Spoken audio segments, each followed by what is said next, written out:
Welcome everybody. Selamat siang dan sore semuanya.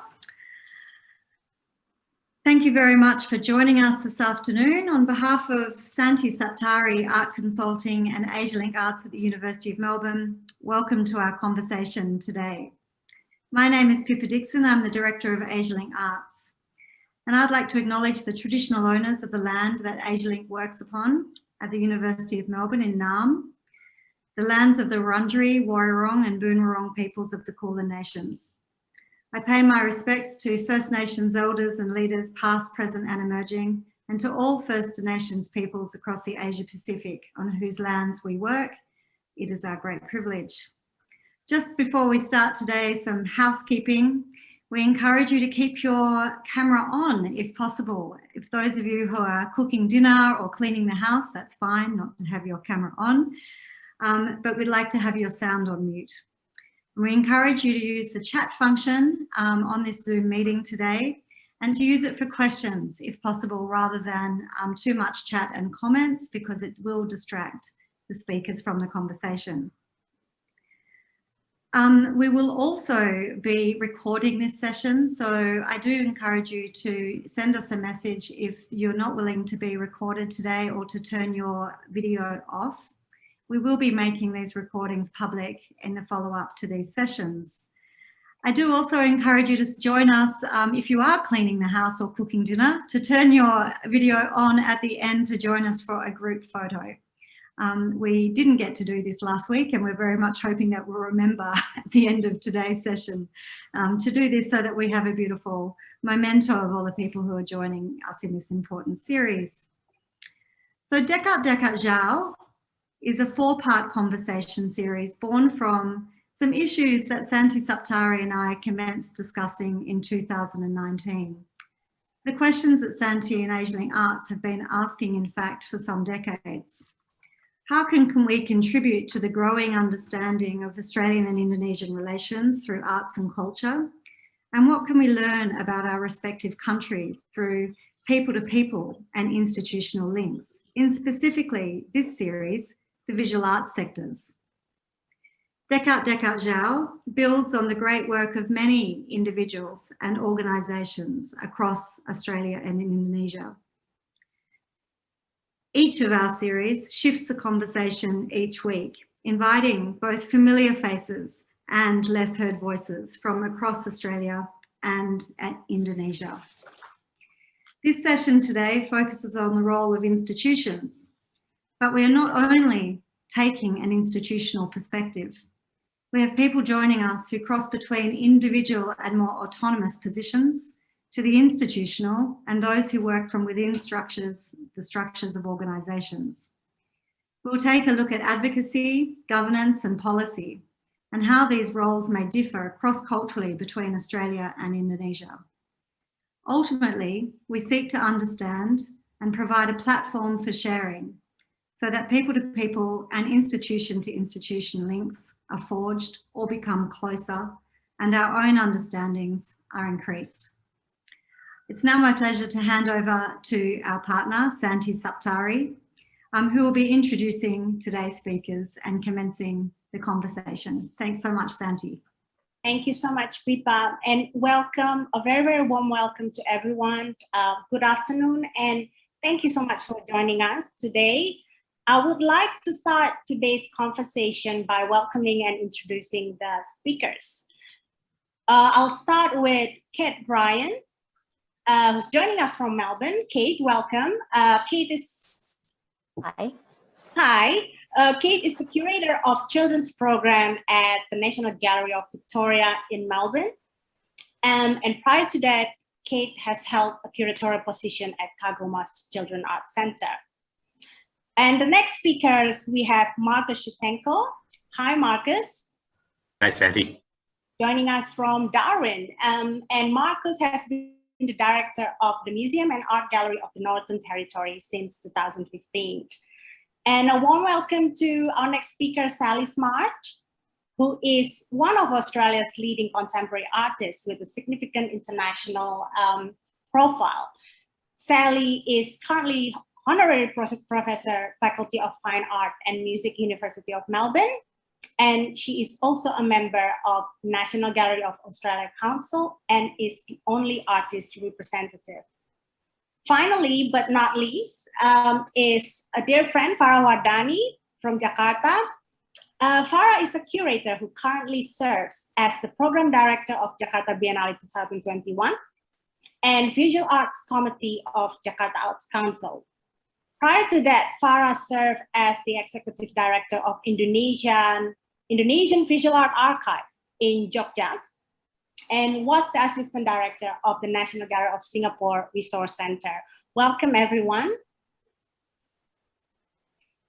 I would like to start the conversation by asking each of the speakers to actually share with us about their current roles in the visual arts sectors.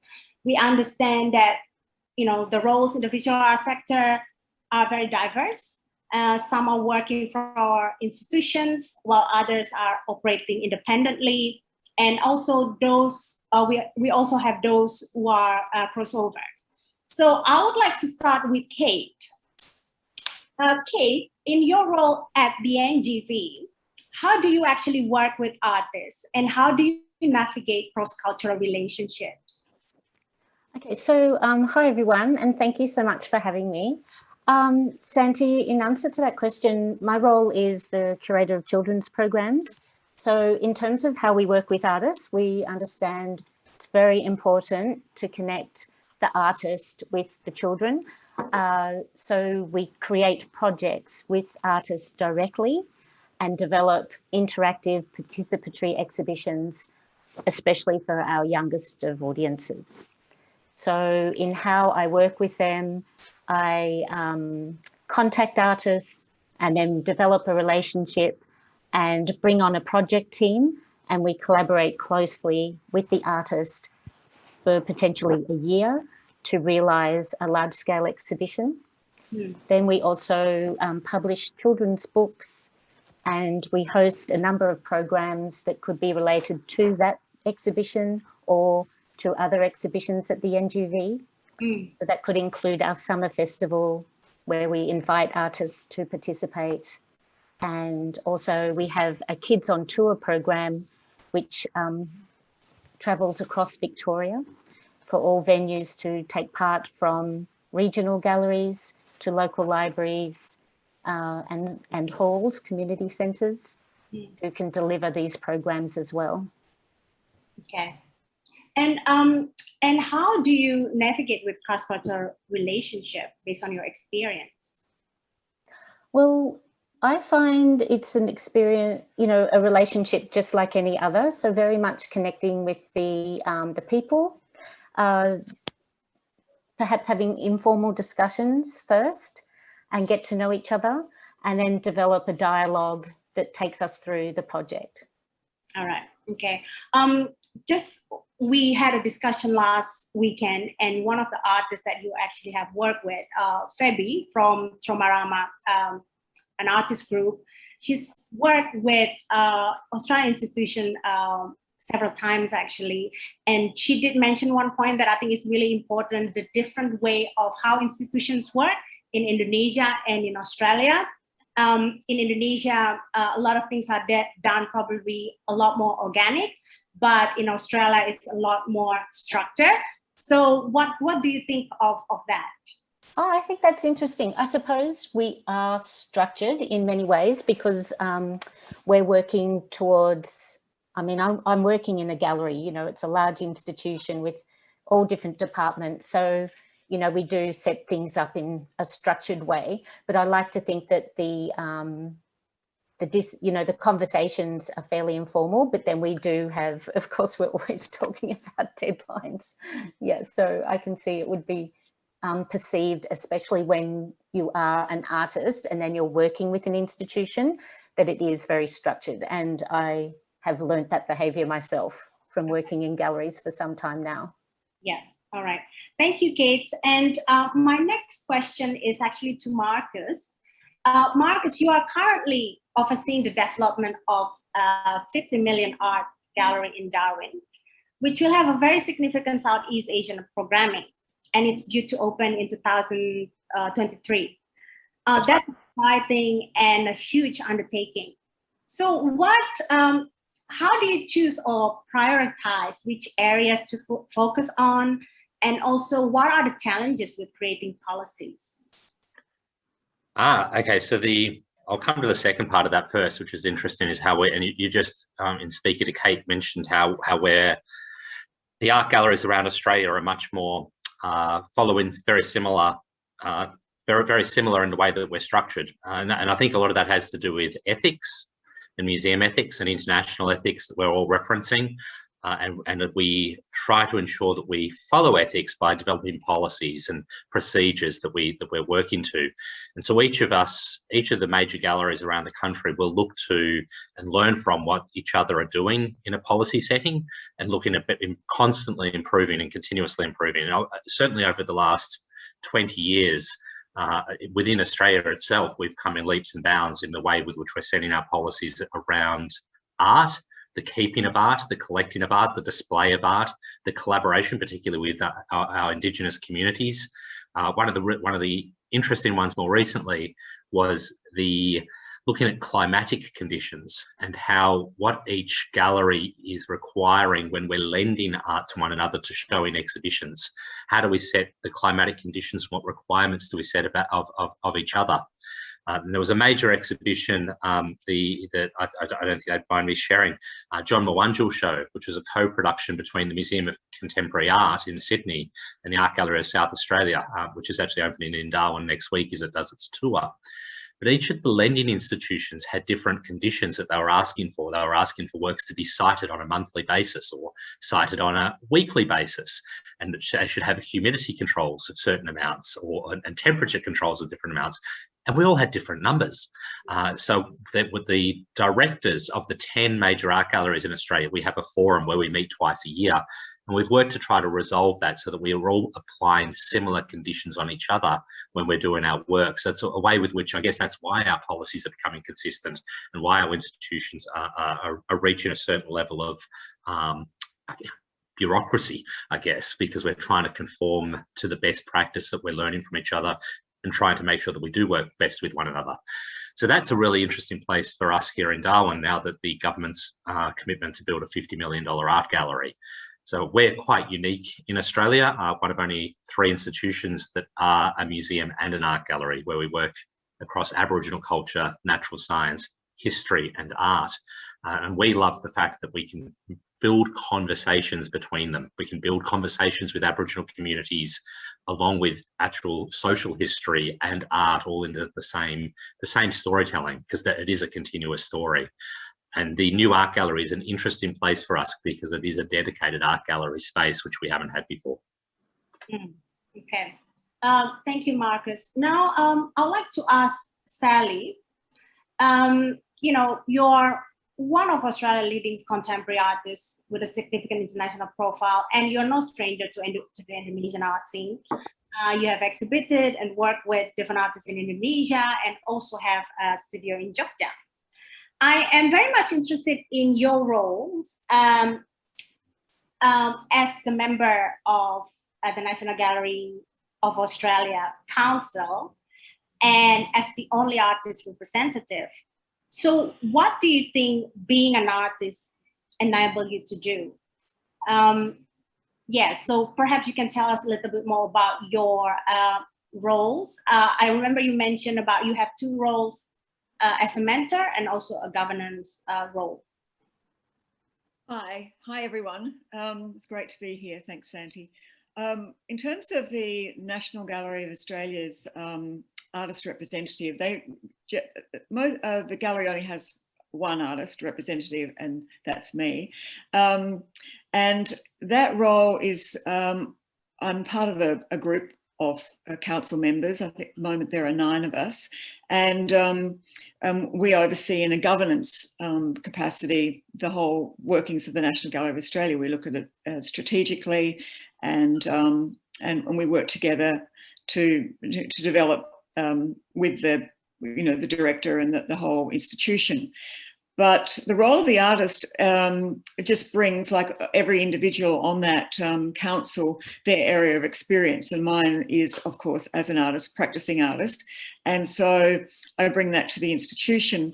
Now that, I always call it a little bit of the conscience. The artist is the conscience in so many ways, because it's the, sometimes it's that real connection to knowing how something, knowing the backstory, if you like, about so many things around, I guess, the how something might have developed for the artist in real time and in our time, but also historically. And I mean, we have lots of wonderful, you know, curators who bring all of the sort of so much knowledge to work when it's discussed, but also the artist can put it into a certain sort of context and perspective, which I think is really, really critical and really important.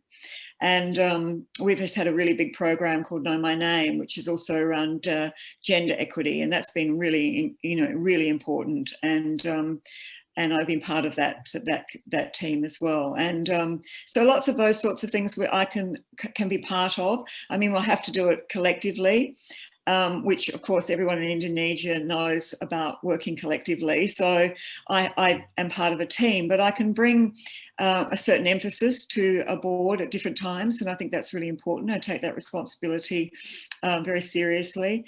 And also when we talk about being a mentor, that's sort of where I am in terms of the University of Melbourne. I'm an honorary professor there now, but I was actually a student there many years ago, and I sort of sit there in a sort of mentor role. But I also sit there in the sense of my engagement with Indonesia is also very much about wanting to encourage and to support programming, or in any way I can, making, building bridges and relationships and collaboration that are really, and also pragmatic things about how things can be done on the ground as well, because we all know the grassroots is really important. So yeah, that's sort of how I'm working across those two institutions right now.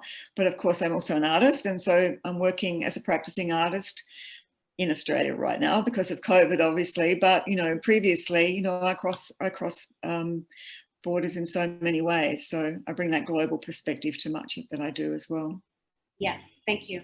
I think one of the thing that I'm very interested in terms of the mentoring role, because again, one of the issues that come up from our last discussion was from an artist in Bandung saying that it's something that very much needed and lacking because, for example, in Bandung, with the amount of artists that we have, there are probably only like 2 commercial galleries, for example. So based on your experience also working in Indonesia, what do you think?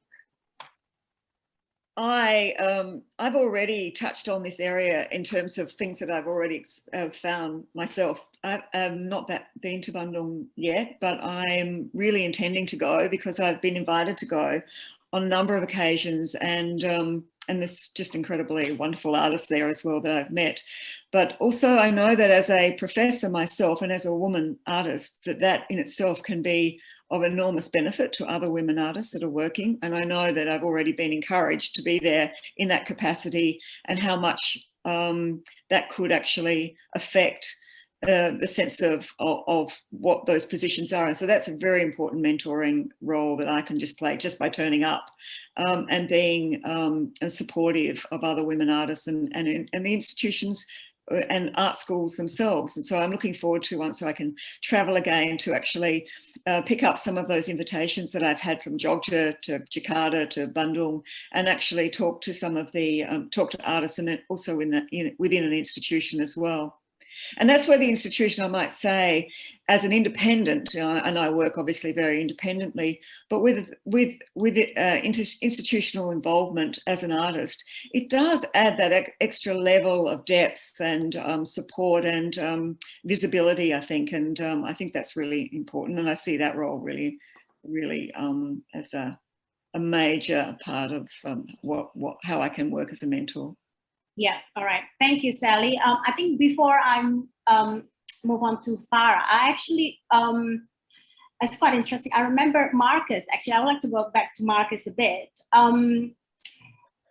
Indonesia, it's big.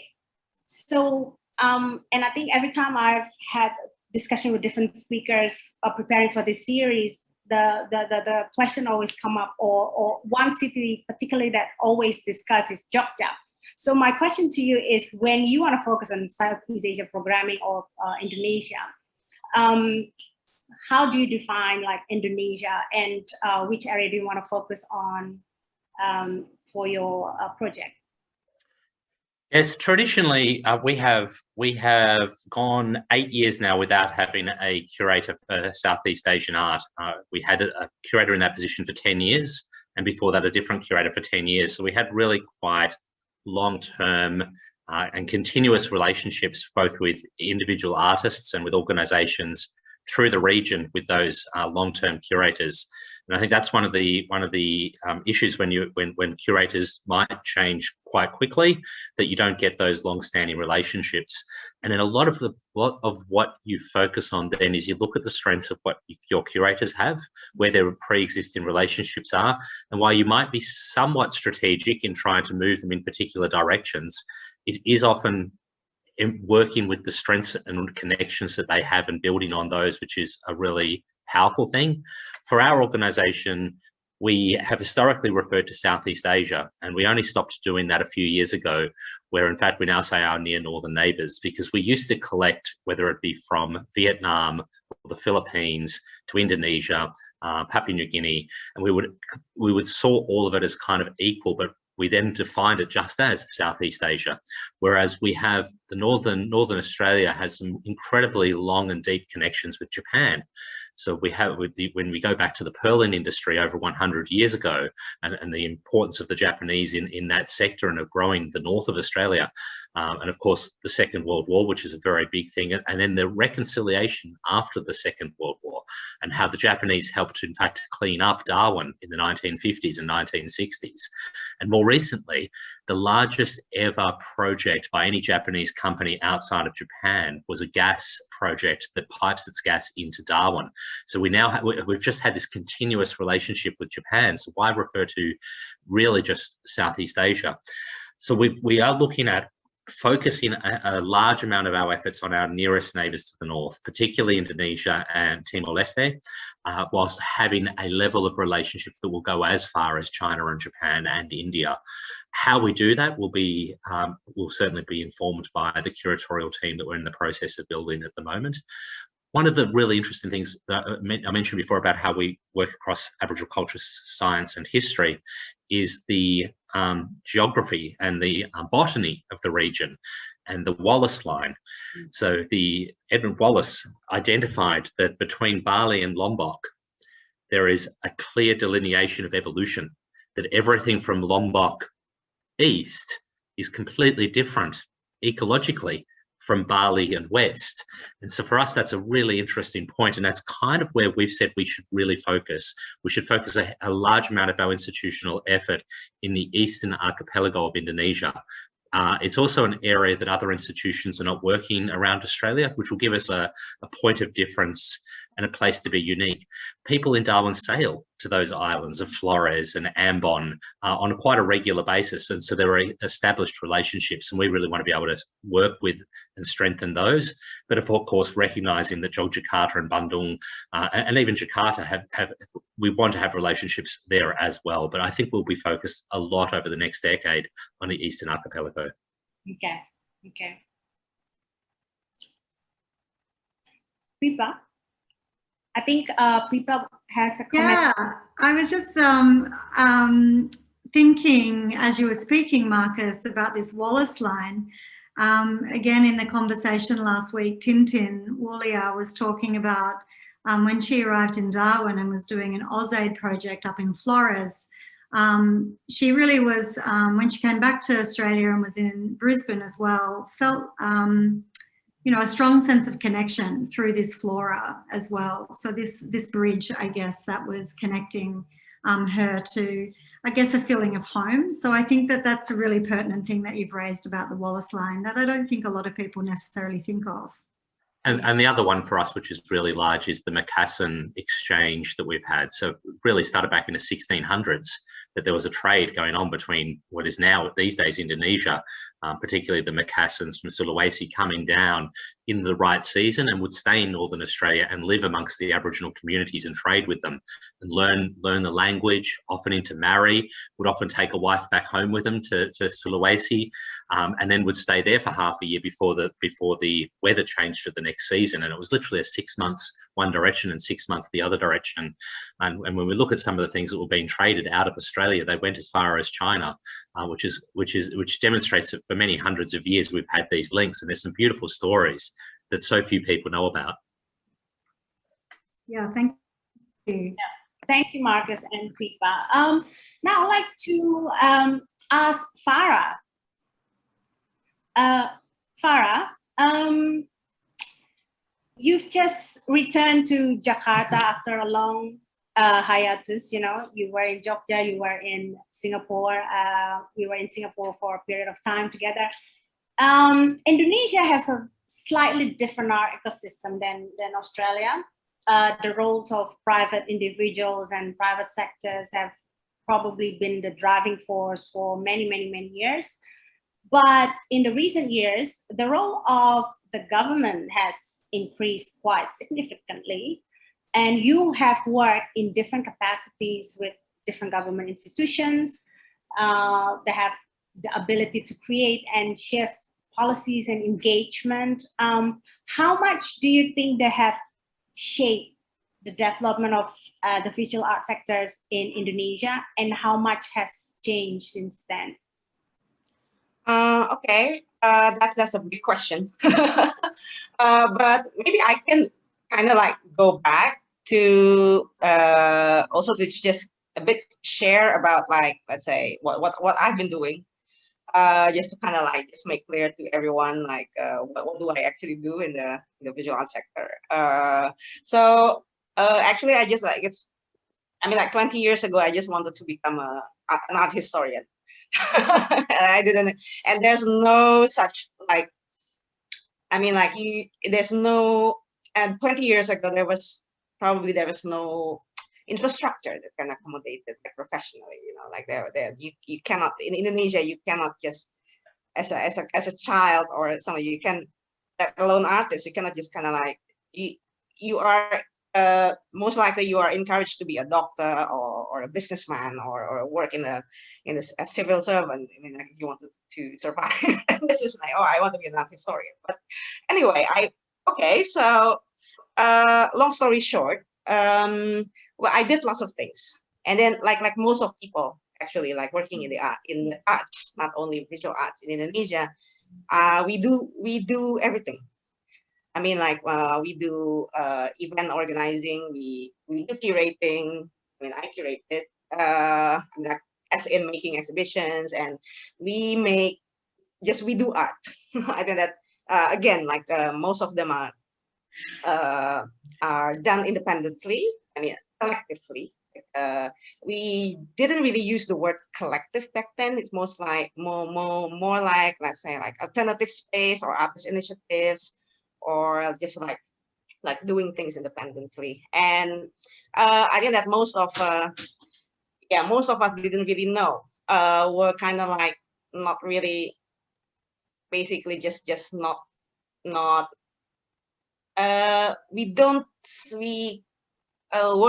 working in the arts, we just didn't see it as a career. You couldn't see it as a career. I mean, like, it's just something that it's either that you just swan dive into it, you know, and then you kind of like it becomes a part of your life. And I think that's the thing, is that like in Indonesia, somehow art making or working in the arts or doing art, it's embedded in society somehow. Yes. It's just that it's never really structured, or it's never really given kind of like a priority to be one of the, you know, like an essential sectors in Indonesia. Maybe up until probably like the last decade, I think, that I noticed there was a stronger interest, probably like can be seen more in the public appreciation, actually, like it's a new generation. I mean, like there's a like especially like since the millennial generation, and there's like a stronger interest that art can actually, or visual arts can, banally speaking, probably like it can attract crowd. Yeah, as an event or as a social happening or something. So that kind of like help to show that it has a prominence in the society, and I think that helps, that contributes to, let's say, that the government or the state kind of start to grow, or kind of like put more interest in the arts, and that it can be a strategic thing, either for cultural diplomacy or either for creative economy, which is also kind of like a magic word since the last 10 years, that it kind of slowly started to become prominent. I think maybe the last 10 years. And I also noticed that so I like Santi said, that I lived in Jogja for 9 years to build IVA. And then I stayed in Singapore for 5 years. So I just came back actually like end of 2019. And then, yeah, I came back in December 2019 to Jakarta. And then 3 months later, we all like locked down. So that's what happened. But before COVID, I mean like pre-COVID, there was already quite like interesting, or let's say new aspirations that I see in the visual art scene, and especially like through trying to prepare the Jakarta Biennale, we tried to develop relationships, and then I joined the Jakarta Arts Council as well. And one thing that I first noticed is that,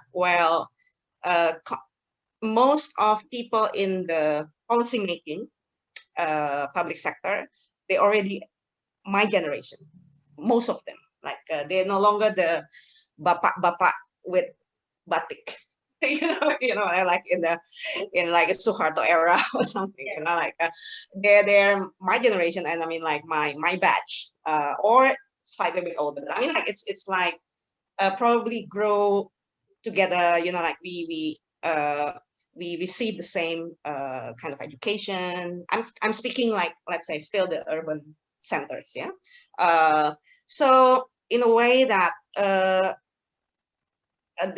I'm not saying that in general, but there's already kind of like, oh, okay, so these are like a new batch of and new perspectives in seeing art in the how art plays a role in the society, and how the government or public sectors can collaborate together, you know, like in Indonesia, you know, like you know, within among ourselves, and how actually like we should communicate it to each other and try to build like a better cultural strategy or policies, and also a better kind of like stance in you know, like improving the art ecosystem, whether economically or as a cultural practice, as that this is our this is our contemporary culture now. This is like Indonesia now, you know, like, and it's again, how to make it a strategic and meaningful part of everyone's lives. Yeah. And that's within Indonesia, yeah. Locally, yeah. Yeah, and then you mentioned about this new generations of people in the industry who, like yourself, have you know, now in a very important positions. Do you think how do you think this new generation of leaders, let's say, make an impact? Do they have, you know? They already did. You mean like, yeah, I mean, let's say like, for example, like in the, that's why like I said the last 10 years, I think like, so within the people in the art scene, I can mention, I think I saw Tom somewhere here, like he just joined. Yeah. Okay.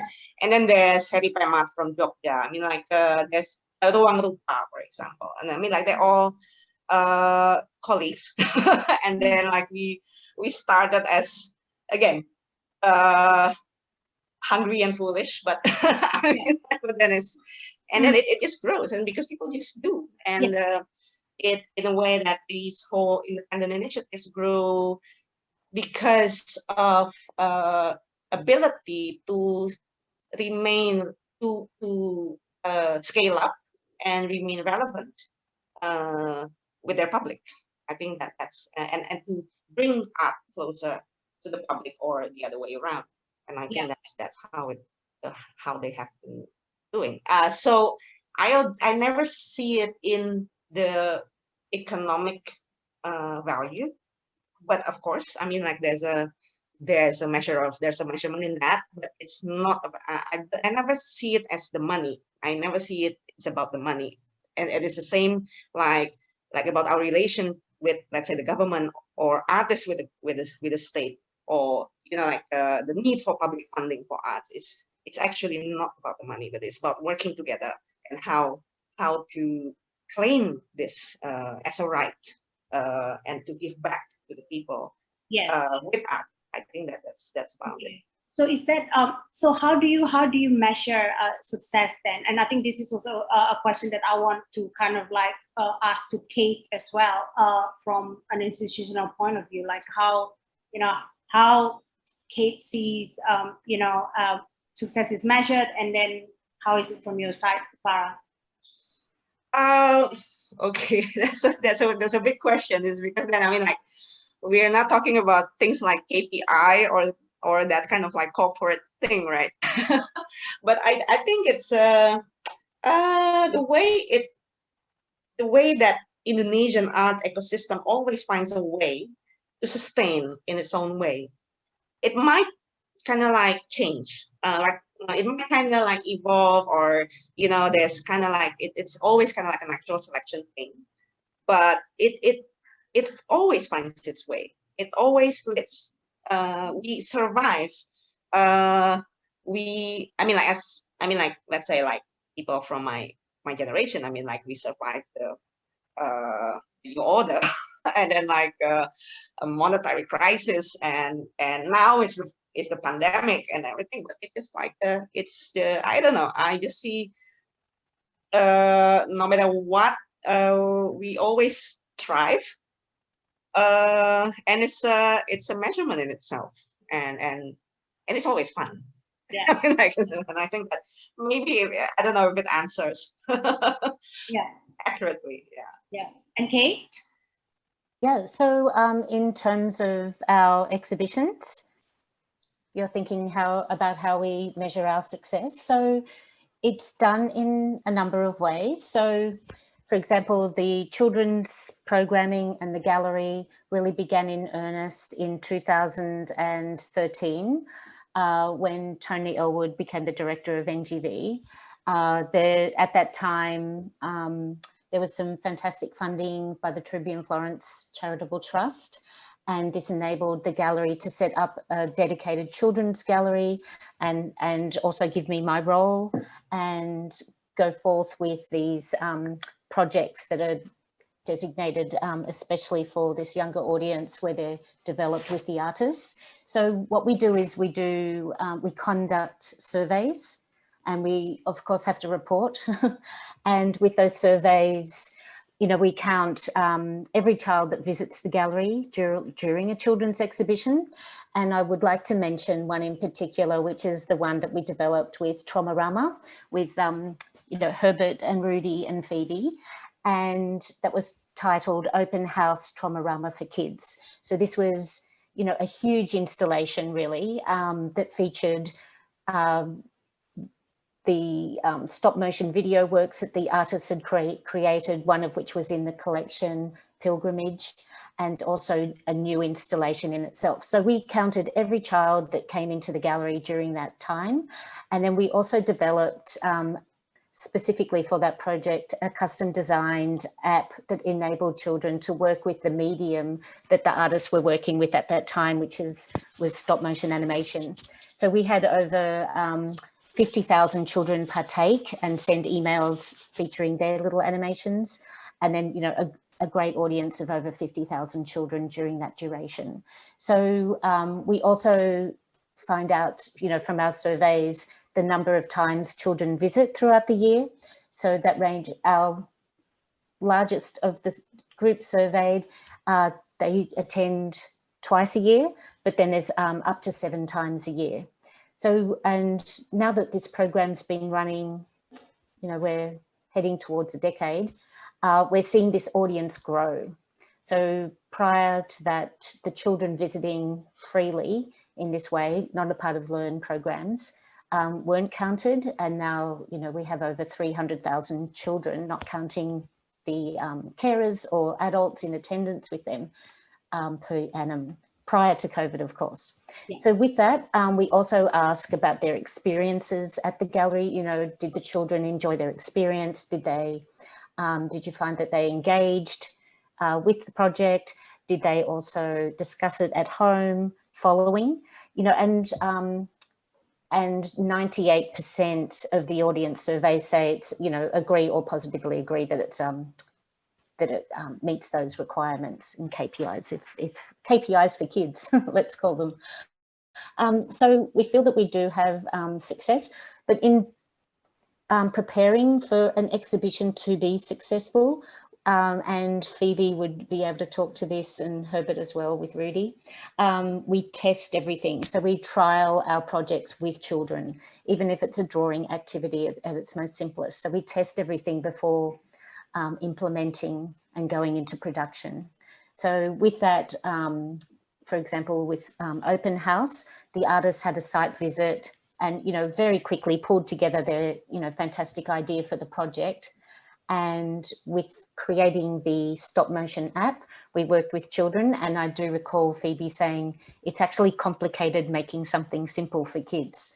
So, you know, with that, it informed how we developed the whole children's app, which is still continuing to this day. Yeah. I hope that answers your question, Sandy. Yeah. Thank you so much, Kate. Now over to Pipa. Thanks, Santi. Thanks, Kate. Adinda, we might bring everyone back in, if that's okay. Thanks so much. Super interesting listening to this conversation. I guess I wanted to focus the direction of the this part of the conversation on the role of institutions and individuals, I guess, in the telling of authentic stories that are related to place. Kate, that's something that you raised in our discussion previously, that you see that as a key part of your role. And I'm assuming that, you know, when they're visiting artists, for example, institutions play a key role in connecting them to other artists of that place and the broader locality.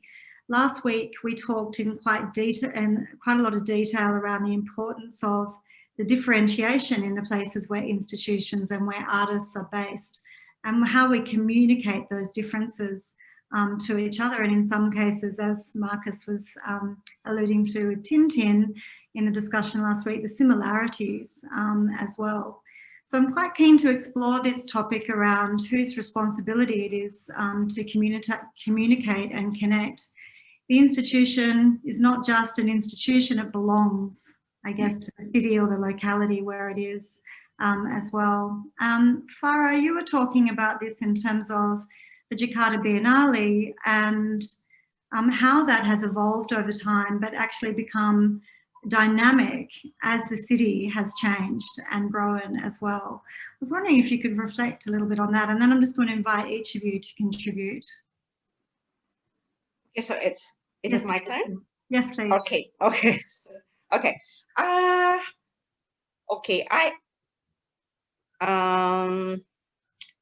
Yeah, I mean, like, I just kind of like try to get some, you know, the question. I just probably just kind of like want to show you something. I don't know if that's directly about your question paper, but I think this kind of when I was invited to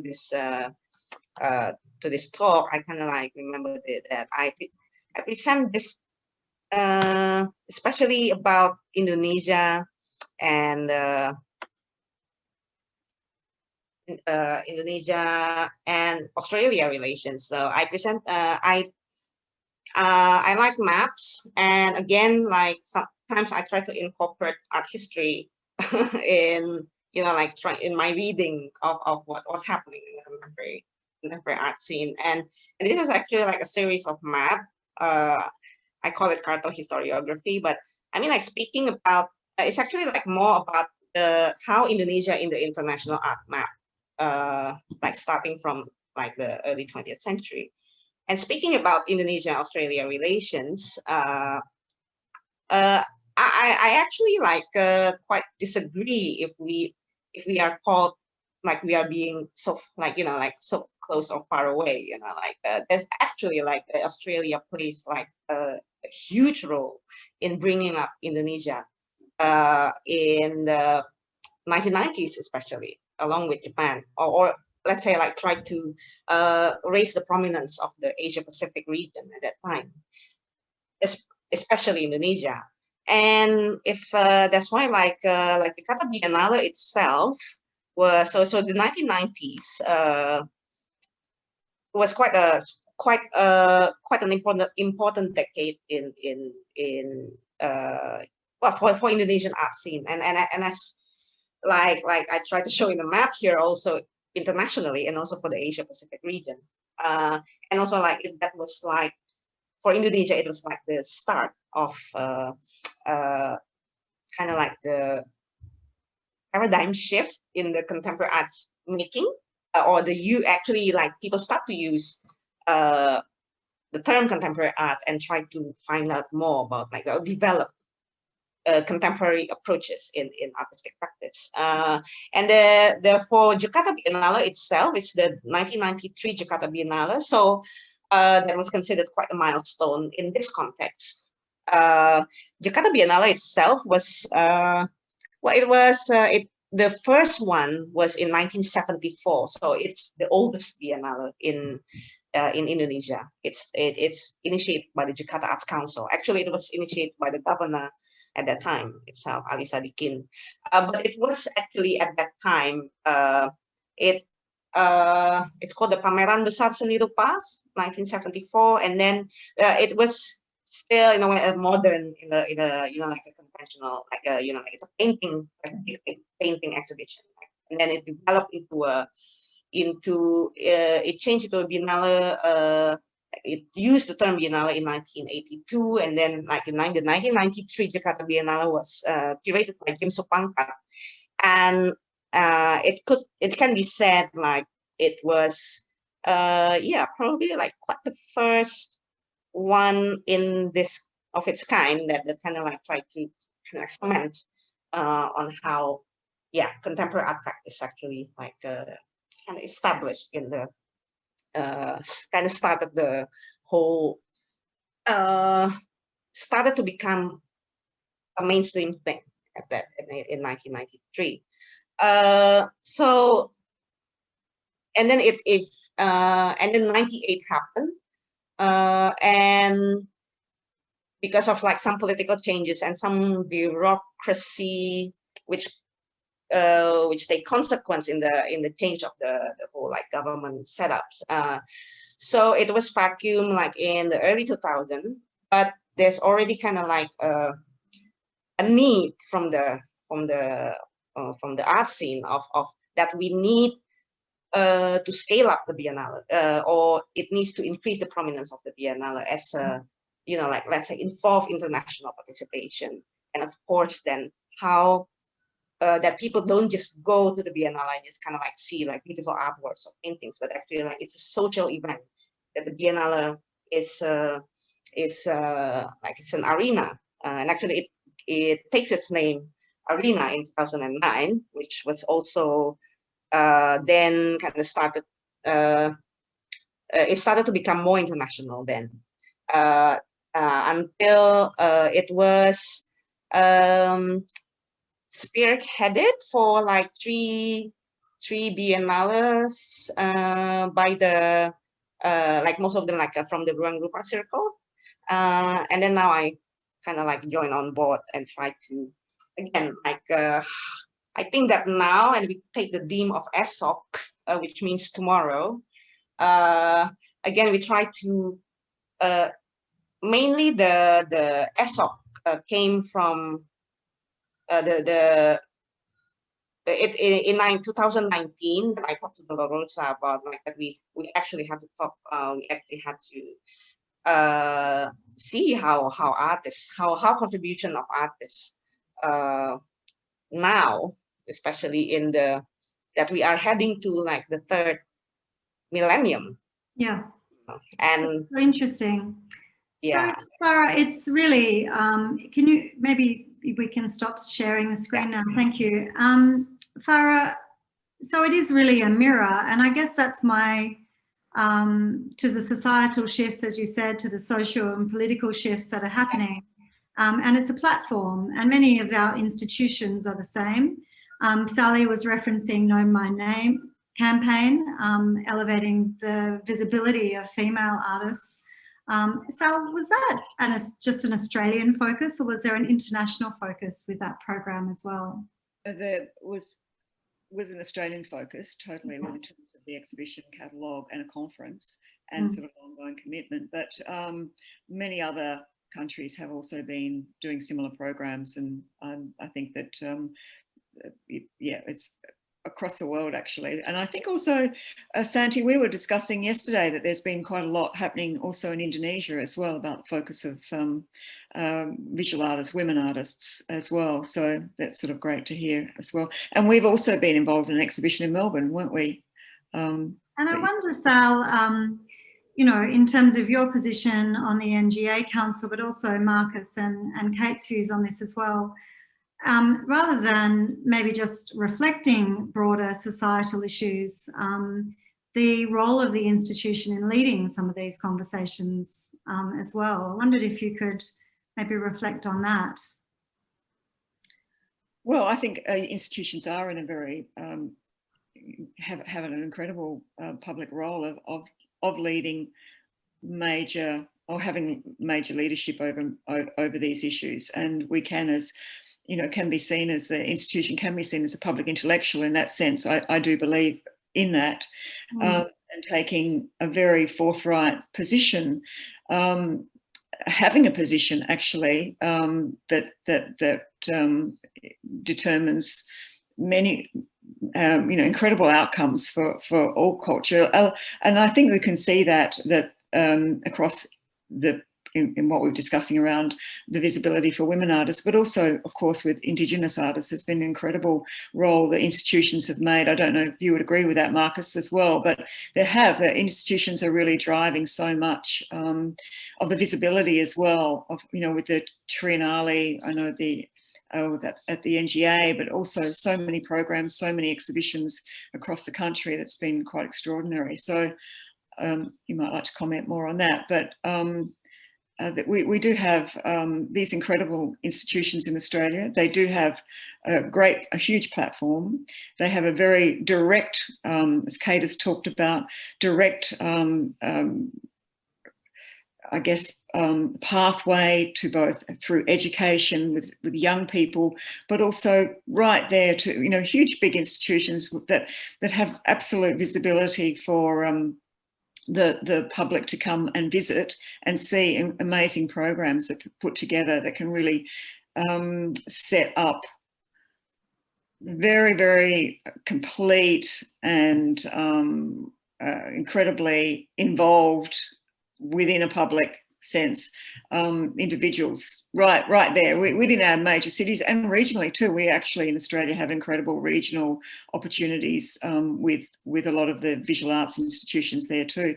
And also when Marcus is talking about this sort of, you know, those points of view around the climate control and the institutions. I mean, there's sorts of lots of wonderful leadership that can go across the bigger institutions to smaller institutions and empower them too. And because one of the things that I don't know if everyone knows this and the way these institutions work, but many of the local regional gallery institutions are run by local councils, and if they see the bigger institutions doing, I know that with that Know My Name and in terms of visibility of women, that has really been modelled and mirrored in lots of the regional galleries, which is really fantastic because they have the bigger institutions have the resources and they can actually help with a lot of, and there's lots of really wonderful curatorial museum director relationships across institutions. And working very collaboratively. So when we know that that works really well, of course, in any culture. Absolutely. Thanks, Alan. I was just wondering, as you're speaking, you know, this idea of the institution as a public intellect, I really like how you framed that. And I do wonder about the risk appetite. How do you feel about that as both directors engaged in institution, as council members? How do you think the risk appetite is in Australia and maybe versus, and Farah as well, from your perspective in Indonesia? I appreciate what Sally was saying in regards to how, as large institutions, we certainly have and need to take a leadership role. One of the, and I guess there are a number of factors that come into that. Being large institutions also makes us not as agile as smaller art galleries. Independent and contemporary artists can be incredibly responsive to what's going on. To shift a major institution that has, maybe a very more conservative boards, conservative governments, perhaps shifting as quickly and as agile in such an agile manner as we would like to, and yet our institutions are filled with passionate, ethical people who are themselves, their personal drive is right at the forefront. And so trying to find that space where you're navigating a big institution that has particular processes in place with the most current and contemporary work that's happening out there and responsive is really an interesting space to be. And I guess the larger the institution, the harder it is for them to do it. I guess we're quite fortunate in Darwin, being so far away from the other state capitals, that we can take risks in ways that we, if we make a mistake, it's okay. We're far enough away not to get criticised for it, and you don't necessarily lose your job as director. But you can push the boundaries on things that might be not other states might not have been able to. But that's the luxury of smaller artistic and cultural organisations who are often prodding us, which is a really healthy thing. I think it's great that smaller institutions can be critical of the larger institutions and telling us to keep pushing these things. Sally mentioned, what we're across Australia, how we're working with Aboriginal communities these days. It's been, Aboriginal art 50 years ago there were so few people who even valued it, and now we recognise that that's one of the most amazing assets that this country has. And literally every decade over the last 50 years, we've come in leaps and bounds. And I think in another 10, 20, 30 years, how we're all going to operate will seem unrecognisable to how we're operating now with our Aboriginal communities. And the other one, I guess, is particularly this platform here, talking about Indonesia. You go back again up until the middle of last century, and so much of Australian international art interest was focused on Europe, and then North America entered the scene, and Asia as a whole has been only something that's, again, in recent decades we've been recognising that, gee, how foolish were we for focusing on only one continent's history. So looking at the history as what's happening to our nearest neighbours is incredibly exciting, and you can have ongoing sustainable relationships when you're working with your neighbours versus people on the other side of the world. So it's a really beautiful place right now that I know I'm excited about, and I think a lot of other people are, about where Australian institutions working in the arts are operating. Thanks, Marcus. Santi, I think also Farah and Santi, it would be good to hear what you think about this from an Indonesian perspective. Okay, maybe I respond first. Well, speaking about leading role of how institutions becoming or leading a role in the arts, that it doesn't really happen the same way, I think, in Indonesia, not like in Australia. In a way, I can say that no, it's never been really spearheaded or led by institutions. It's always been driven by either independent or collectives, and then the whole network of ecosystem that runs it. So I think that I can say that. But again, like we discussed before, that's the thing. Like actually, that's why I said like it doesn't really matter here. I think in Indonesia, art always thrives, whether there's institution or not, whether there's state support or not. It always grows. There's always something happening. Maybe because we're big and large, and there's like this. That's why for me, actually, there's like art is so close, or it's part of our lives that people just do. But I think my point is that like I think that here it's not about institutions should lead, but I think that it should cooperate or collaborate and be a facilitator of. I'm really interested in, or I totally agree with Sally using the term public intellectuals, and actually that's how artists have become also, or artists or people working in the arts actually in Indonesia. It's no longer, you know, like artists in their studio making works and then like sell it in the market or what. Actually, like they are, it's artists or curators or artists/curators or scholars, and then they work together. And it's no longer like, you know, it's a very cross-disciplinary thing, and then that's how they kind of like try to find new ways in contributing to the society. And it's actually like that's also what we want to accommodate in ESOC, in the Jakarta Biennale.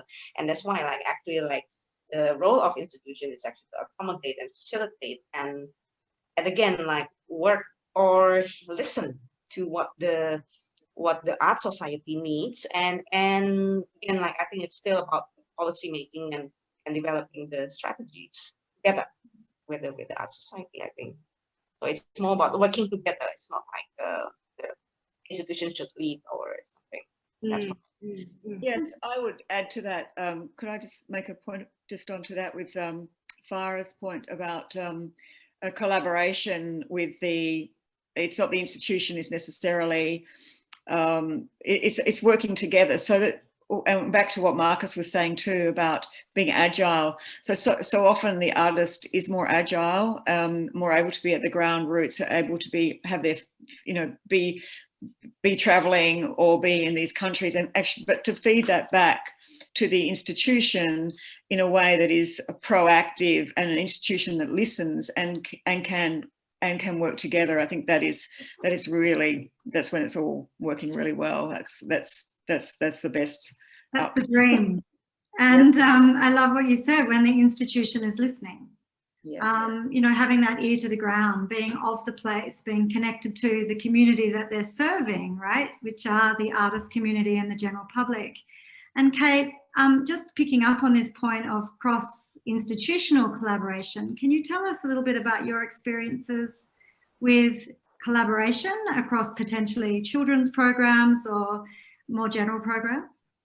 Yeah, so my role sits within audience engagement, and I think that's a really good point about these discussions about how we represent our communities, how we represent artists in institutions, that we do have these collaborative processes in place so that we're giving the artists a voice, and it's an authentic voice.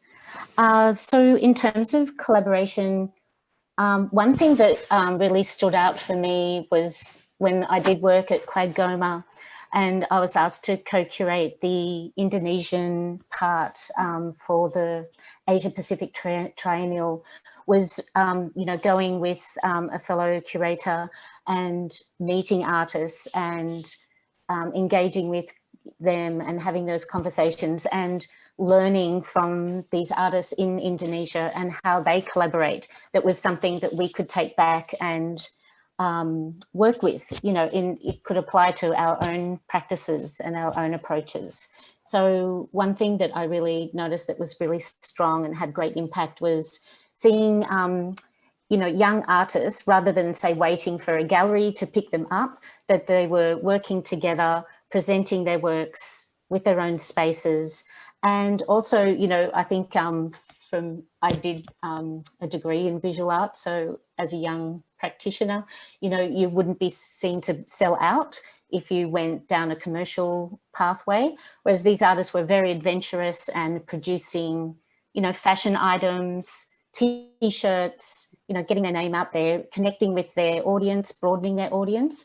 And I found that really refreshing and something really healthy about how you collaborate and also connect with each other and connect with people beyond the kind of starchy white gallery space. So I found that, you know, something that I could take on professionally in my role as curator with children's programs. So we kind of are more adventurous in that way. Oh, sorry, people. I muted myself.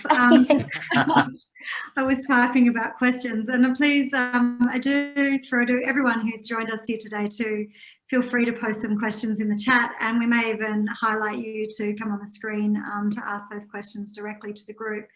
But Sal, I was just thinking too, you know, in the introduction, obviously, Santi talked about your studio in Yogyakarta and the enduring relationships you've had with individuals and institutions there.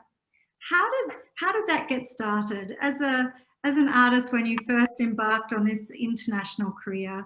Who was there to support you? Was it institutions? Was it individuals? Were you forging that path yourself, as we heard many Indonesians need to? Tell us a little bit about that journey. Well, I think it was actually a little bit of everything, really. It was probably a bit like Farah saying, it's sort of like, you know, I've always been so embodied with art. It's actually, I've had to do every aspect of it as well. That's how I've lived my life, because I've always wanted to do it. So, and I was quite determined as a younger artist to be, to not just be in Australia. I always actually wanted to, that was the sort of a determinant that I had. My first opportunities though with Indonesia were, interestingly, I had been selected to be in the Biennale in Jogja in 2005, and I was actually doing a residency in America. So I'd already started doing some things globally from the early mid-90s, I guess. And I didn't get to Jogja, but I sent a ship, one of my works from the Exquisite Pirates series, where I was looking at women pirates, which are a real thing, by the way. And I actually was lecturing in the university in America about pirates. They did have a course on pirates, but not women pirates. But at the same time, showing in Yogyakarta.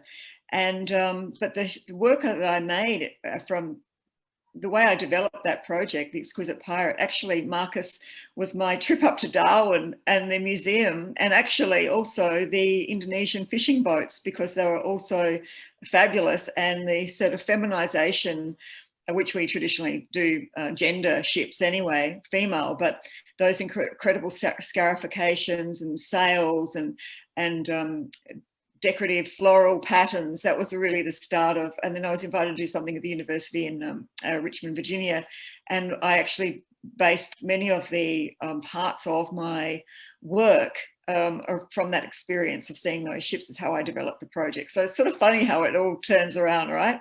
And anyway, then I from that experience, I was also showing and exhibiting, and in Hong Kong quite a lot, and at the Hong Kong Art Fair.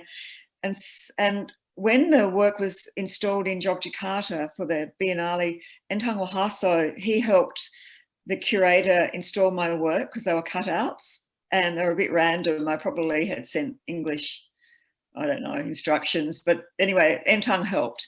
And it wasn't until 2013, he was in a residency in Melbourne, that we met on the very last day, and we got on really well. And so we met up in Hong Kong the following year, and he said, come to Indonesia, come to Yogyakarta, come to Art Jog. So I did, and from that point on, we decided to exhibit, and that's when the gallery did the exhibition at the National Gallery of Indonesia with Entang in a 2-person exhibition, and sort of the rest is history, because then I was working with Entang, and he had a studio with a lot of assistants, and I had no one, and I needed some sort of support within in the country, so that's how I developed the studio. But it's ongoing, and so is my commitment, and lots of relationships. So amazing. You've touched on a couple of really interesting things there, I think. One, the incredible energy that you need to have the type of career that you have forged, and the porosity that's required in institutions to the city and to the people, so that there can be these connections made through the platform of the institution that are then carried on individually as well. But also, the one thing that really resonated with me then was this transformative impact and effect of a gallery or a museum experience. So you had this experience at Museum and Art Gallery or the Maritime Museum in Darwin. It's informed in some way an incredible body of work that has toured globally. I'm just fascinated with this idea because, Kate, working with children and kids, you must see the transformative impact of engaging with art and artists quite regularly. Do you have any stories that you can share with us about how profound that can be and the importance of it? Well, actually, our Learn team is doing a wonderful project, and I think, Pippa, you were a part of it too, where, you know, currently we have on display with the triennial is this incredible work by Traumarama Solaris. And Sally, as you say, you know, it is so important to have these ongoing relationships. And I think Traumarama and Hahan are two artists that the gallery has connected so well with over these years. So this particular project, it's called The Extraordinary Environment, and it's a collaboration between the NGV and AEF. And it's about the children, their students, engaging with the artists, hearing all about their project, what it's about, and then identifying an extraordinary environment that belongs to them, and then creating a new work about it. So just for a little bit of background, Solaris is this 8-metre by 4-metre screen of LED lights that you can walk through. But then the artists, Traumarama, have created this program where it's taking a video program that you could potentially use and play with, but instead the weather data from this place called Kakaban, where there's this unique kind of aquatic environment where the jellyfish are flourishing because it's a warmer temperature. The weather data informs the visual effect that you see when you walk into the space. So for example, wind speed alters the path and the speed of the camera direction. The colour palette that you see is affected by the weather temperature, and the population of the jellyfish is also affected by these weather elements. So, you know, this is bringing together groups of children from the Asia Pacific region to come together, discuss, and then go away and create. And this project's actually happening now. And over these months, they're all getting together and sharing their videos that they're creating, sharing their outcomes. And then by the end of it, there will be a feature on the NGV webpage of all the results. So I think to, you know, say we're very audience focused at the NGV, you know, seeing these programs that are tangents and connecting the artists with the children directly are sort of delving deeper into the meanings of the works and the collaboration and the outcomes there. But in, say, with our kids spaces, you know, they run for months, but we can't have the artists present on site every day engaging with the children. So these kind of immersive spaces with this participatory element, the sunlight's coming in my house, are ways that we can connect children with the art and the culture. But I think, as Farah was saying, with the Jakarta Biennale, there's social events as well. We're recognising that the gallery is a social place for people and families. You know, it's a place to learn, of course, but it's also so many things for different people. And one of them is seeing these families come together at a time when, you know, everyone's just so busy, where they can actually spend time and create together and discover the artists and their ideas and the ways of working, but also create something meaningful with each other, is something that I really appreciate in the work that we do with the artists. Thank you for sharing, Kate. We have got not very much time left. We have about 10 minutes. We have a couple of questions. Farah, this question is, I guess, a very broad one around what are the steps to creating more cross-cultural collaboration? And I think maybe also it might be worthwhile you sharing your views through the context of your focus on archiving and the importance of that as well. Okay, I tried. We only have 10 more minutes. That's quite long. Well, I think that I'm going to save time for one more question too, Farah. Yeah. Yeah, well, actually, like, again, to answer your question about how to create more cross-cultural collaboration, I think that's why, like one that was like why I showed a bit about like how Indonesia and Australia relations, like in the 90s, for example, it was very prominent. But at that time, it probably still was kind of like a bit more like patron-client relations. I mean, I think at that time, like it was still, I think in the 90s, like artists really found it hard and struggling, especially in Indonesia, like how to enter the let alone the international art map, actually like how to survive. And then in a way that at that time the 1990s scene, spearheaded by Japan and Australia, accommodated this. That's why actually the word accommodation or participation that actually collaboration, I think it's more like the key words. But it was still, from me, I think that at the time it was still kind of like a patron client. So it's more like Australia was a patron, Indonesia was kind of like the client or something like that. While it's no longer like that anymore now, I think that we're kind of like more like equal partners here. I think it's probably Kate or Sally's mentioned that, or like how young artists now, they're independent. They develop their own, with this collectivism, they develop their own way to survive.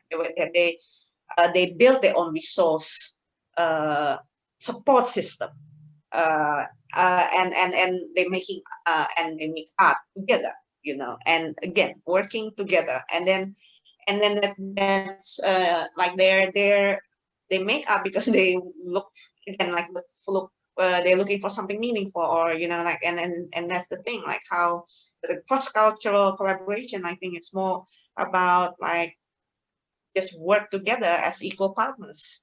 That's how that should be accommodated by institutions. I think that's my stance. I think that let's just start from there. Thank you. Does anyone else? Yeah, Sally. Yeah, I'd just like to add a bit of a shout out for AsiaLink actually here, AsiaLink Arts, Pippa, because, in my beginning to show globally as well, was very much, although independent, there was also some self-initiated, but also there was a support of AsiaLink Arts at various times, both in Korea and also in Indonesia.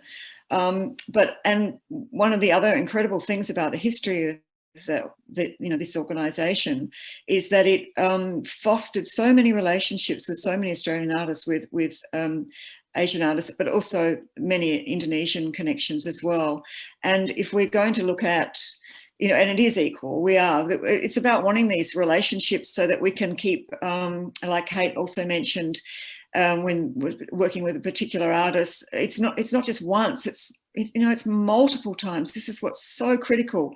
It's got to happen again and again and again, and we share and we work together. It's got to happen like that, because that's how we build agency across. We build our networks are stronger, deeper, longer, broader, and we build across culture then as well, towards the public. But as artists, we have this incredible capacity to be able to, and all together, it's a whole effort, but we have to do it continually, and we have to show up. And I mean, I know that's tricky in COVID, so this is why this platform is wonderful.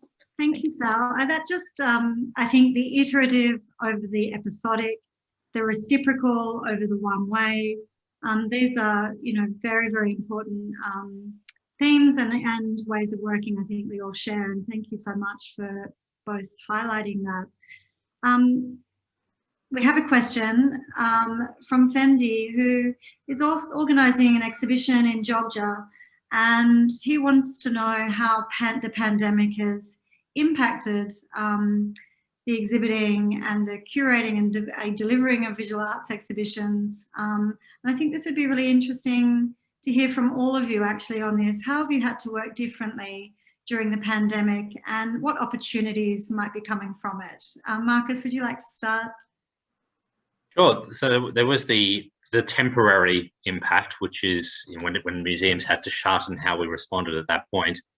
And since then we've added virtual exhibitions are much more common now. And having developed, we have an annual, we hold the world's, I guess, most prestigious Aboriginal Art Award every year. And so we created a virtual version of that, knowing that we wouldn't be able to have interstate visitors or overseas visitors last year. Now that we've created the infrastructure for that, where the intention is we'll actually be able to run that every year. So that was a really good learning for us, because at the same time we just had developed our most significant ever exhibition of a solo Aboriginal artist. And so we could actually use a lot of the learnings working with our technology partner Telstra on building up our huge national Aboriginal and Torres Strait Islander Art Award exhibition, and using that for our major Nyapa Nyapa Yunupingu show. So while the virtual aspect is one thing, the other major changes in Australia, I guess for our Indonesian visitors there we haven't had coronavirus spread much in this country, and some places, the Northern Territory, we haven't had any community contagion at all. So people are still quite normal. No one wears a mask or anything. I think some other states they do. There's been I guess each state in Australia is a little bit different, but there's largely a lot of exchange between states. People aren't travelling as much between states, but I think that's going to change a lot this year. But Australians aren't allowed to leave the country. They've locked Australia, and no one's been allowed to travel internationally since March of last year, and they're suggesting it won't be till sometime around about Christmas. A couple of the big changes have happened has been, which has probably been really good for the environment, is people now feel when they've got big travel and exhibitions, maybe they don't need to send teams of staff with the artworks when they've flown from other countries to Australia, or vice versa. That now that, you know, the travel aspect is so hard for people, maybe we can send the works without the person. And while some maybe a big institution is worried about how something is installed for an exhibition, we can set up a camera and they can watch it virtually. Now that we all know how to use Zoom and the like, and Teams and many other different virtual functions to watch with a camera. And that's what happened with a few big exhibitions which have had from some of, you know, not my institution, but some of the other, I think the NGA has been one, where they've had to put a camera in place so that the loaning institution can see how something's installed. But historically they've had people there. So that's made it cheaper. It's also been less environmentally damaging flying all those air miles. So it's quite they're the kind of main changes, but then Australia's quite unique in that COVID hasn't overrun things here. Thanks, Marcus. Kate? Well, we had quite a long lockdown, a hard lockdown here in Melbourne through COVID. So we just jumped online. The NGV was closed, but we were open online. And it was fascinating just to watch all of our different teams pivot and present content online. So exhibitions were featured online with multimedia's three-dimensional perspectives. And also we presented all of our programming online.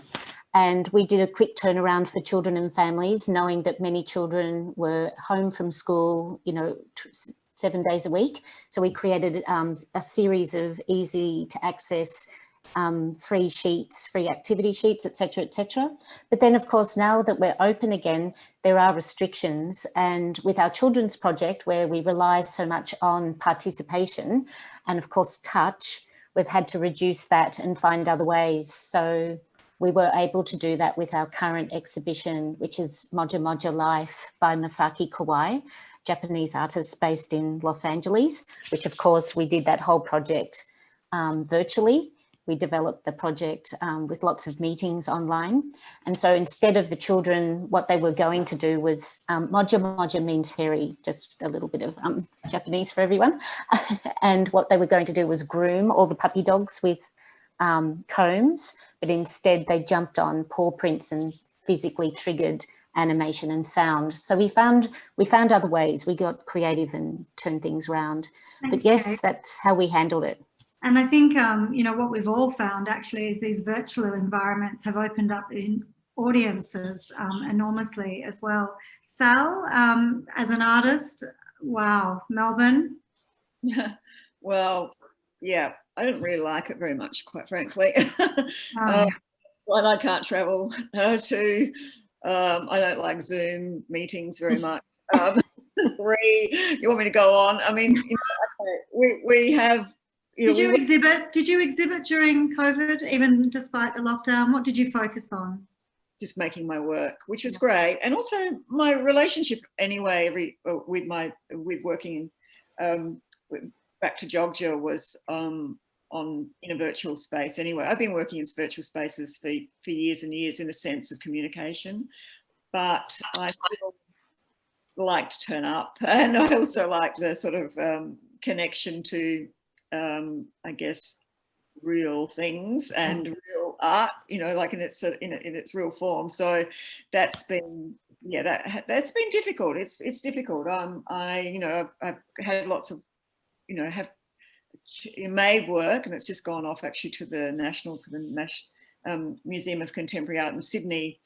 And even then, you know, there was sort of almost just another lockdown would happen just before things would change again. And even to get work off was tricky, freight, you know, getting even a land freight at different times through the year. So it has been challenging, quite frankly. And I sit on a benevolent, you know, sort of fund for artists as well. And I have read a lot of stories and a lot of hardship as well. So it hasn't been, you know, for practicing independent artists, some of them have been really quite isolated.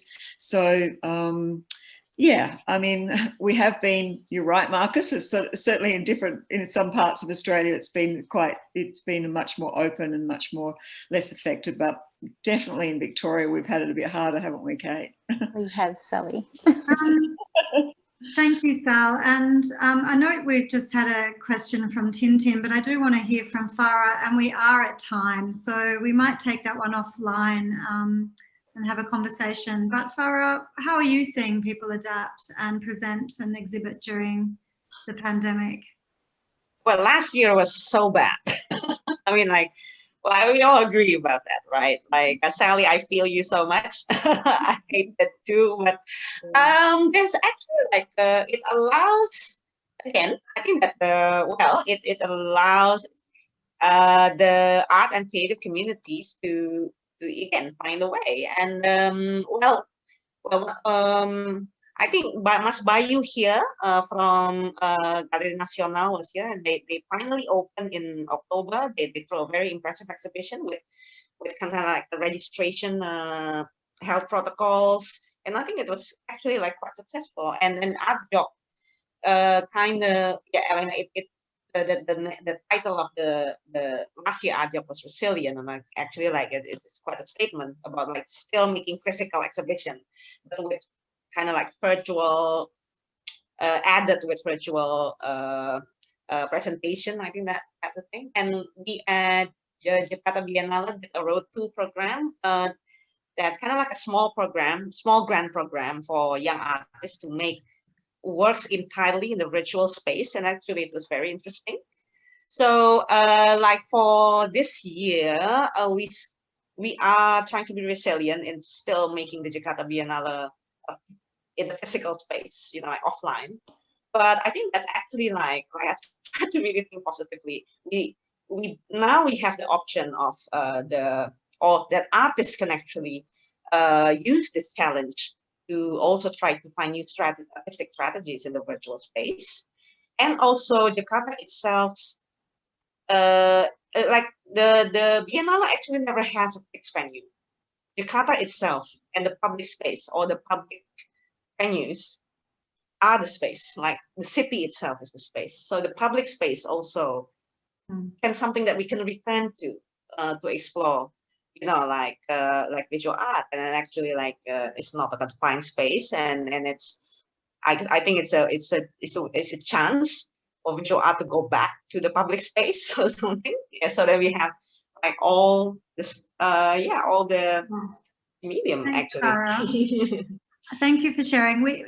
Santi has prodded me, and we're going to keep you for a couple of minutes, because just quickly, Tintin's question is pertinent to this idea that Sally and we've all been sharing around the importance of the iterative. So to consolidate relationships, we work with the same people and institutions sometimes.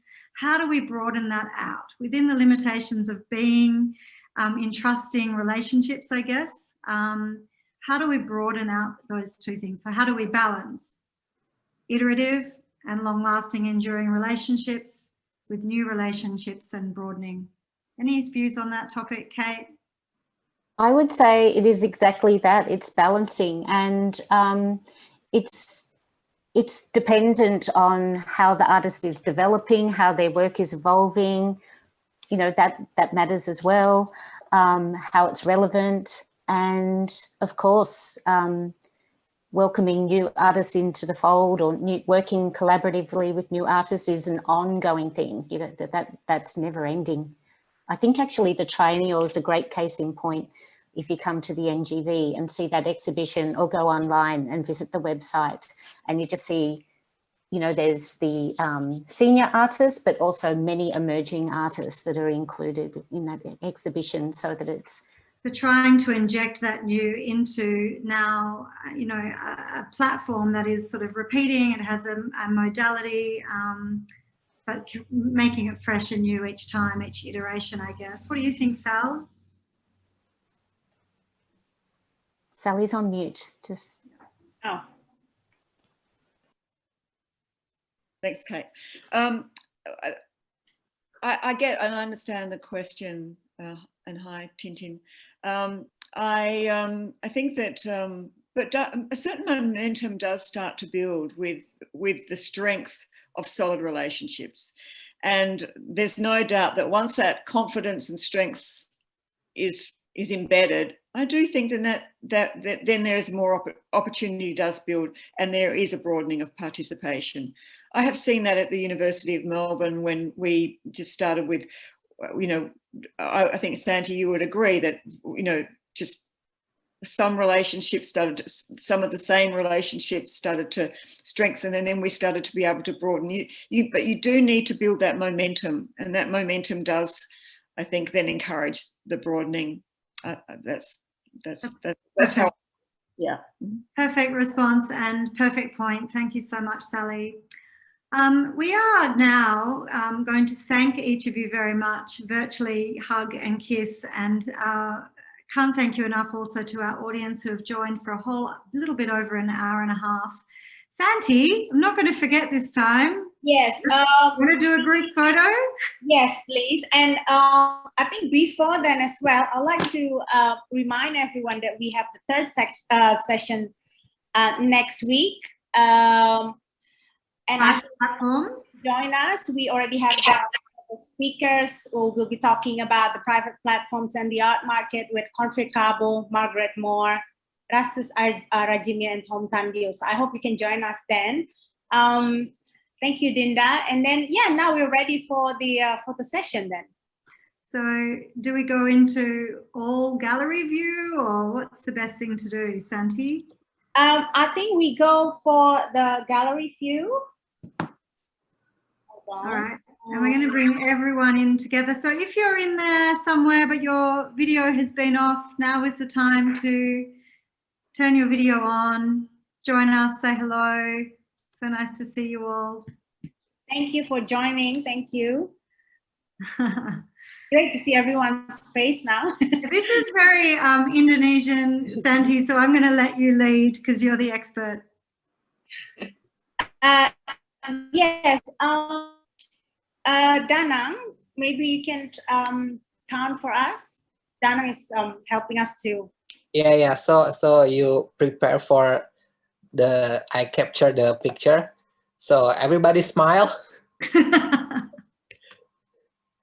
Okay, 1, 2, 3. One more. 1, 2, 3. And I think I have to. Yeah.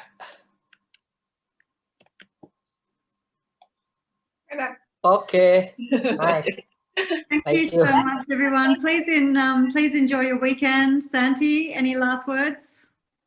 No, thank you so much for all the speakers for bringing such an insightful conversation. Thank you for sharing your knowledge and experiences. And for all the participants, thank you so much for taking the time to join us. And I know for some of you in Australia, it's a very difficult timing, but thank you for staying with us until the end.